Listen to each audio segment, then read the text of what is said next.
Hey guys, in this video we're going to talk about how you can create custom game lobby in Fortnite. But before we begin, don't forget to hit the subscribe button. Alright, so let's get started.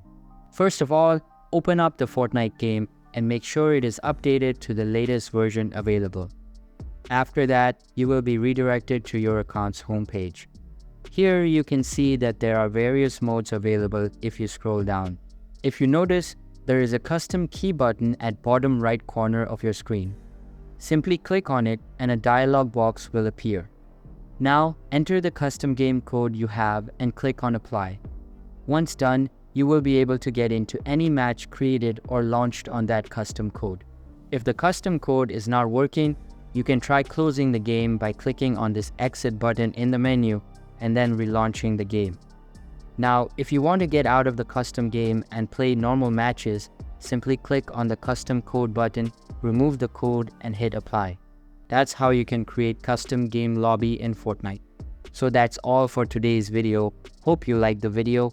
Thanks.